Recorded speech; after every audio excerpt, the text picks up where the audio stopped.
Asia কাপে champion হবে বাংলাদেশ, এমন একটা স্বপ্ন দেখতেই পারে 18 কোটি ক্রিকেট ভক্ত। লিটন দাসের হাতে উঠবে সোনালী ট্রফি, মেতে উঠবে গোটা বঙ্গপাড়।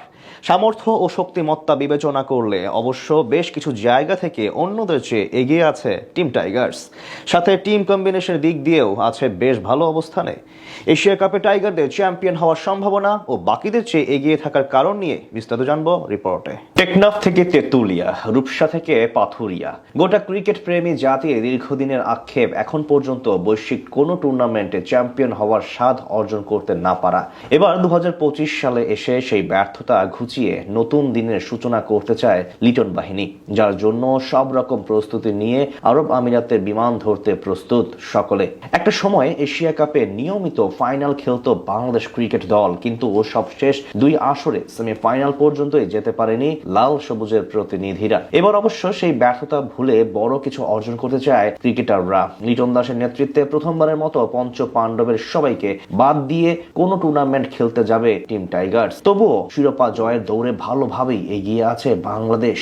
এমনকি সামর্থ্য ও বিশেষ দিকগুলো বিবেচনা করলে অন্য সবগুলো দলের চেয়ে এগিয়ে থাকবে লিটন মুস্তাফিজরা। সবশেষ 2 টি20 সিরিজ জিতে বেশ আত্মবিশ্বাসী এখন বাংলাদেশ দল। বিশেষ করে লঙ্কানদের বিপক্ষে তাদের মাটিতে গিয়ে সিরিজ জিতে আসা কোনো মামুলি বিষয় নয়। একইভাবে ঘরের মাঠে পাকিস্তানকে হারানো ছিল বাড়তি অনুপ্রেরণা। অর্থাৎ এশিয়ার 2 শীর্ষ দলকে হারিয়ে এরই মধ্যে টুর্নামেন্টের আগে নিজেদের সামর্থ্যের কথা জানান দিয়ে রেখেছে লিটন বাহিনী।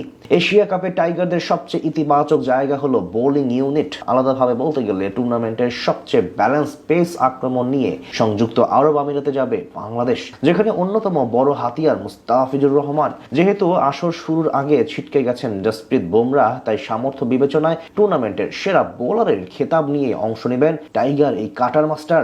এছাড়া অভিজ্ঞতার দিক থেকেও বাংলাদেশের পেস ইউনিট বেশ খানিকটা এগিয়ে। পাকিস্তান ও শ্রীলঙ্কা দল সাজাবে তরুণ পেসারদের নিয়ে। ম্যান ইন ব্লুদের কাছেও নেই আগের মতো পেস আক্রমণ। সেদিক থেকে মুস্তাফিজুর রহমান, তাসকিন আহমেদ ও শরীফুল ইসলামরা আসরে গড়ে দিতে পারবেন বড় ব্যবধান। পেসারদের পাশাপাশি স্পিন বিভাগের দিক থেকে অনেকটা বৈচিত্র্যময় বাংলাদেশ।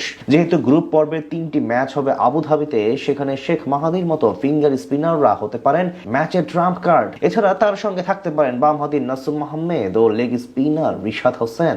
এমন বৈচিত্র্যময় স্পিন বিভাগ আর কারো কাছেই নেই। ব্যাটিং ইউনিটও এখন অনেকটাই ভারসাম্যপূর্ণ। ওপেনিং এ তানজিদ তামিম এবং পারভেজ হোসেন ইমন যে কোনো দলের বিপক্ষে ম্যাচ জেতানোর সামর্থ্য রাখে। তার চেয়ে বড় কথা, দুজন যদি একসাথে জ্বলে উঠতে পারেন তাহলে ম্যাচ জয় নিশ্চিত টাইগারদের। সেদিক থেকে বলা চলে এবার টি20 এশিয়া কাপে ফেভারিটে তকমা থাকবে বাংলাদেশের পক্ষে। এখন শুধু প্রয়োজন পরিকল্পনা মাফিক সব জায়গা থেকে ভালো করার। তাহলেই প্রথম আন্তর্জাতিক টুর্নামেন্ট জয়ের স্বাদ পাবে টিম টাইগার্স।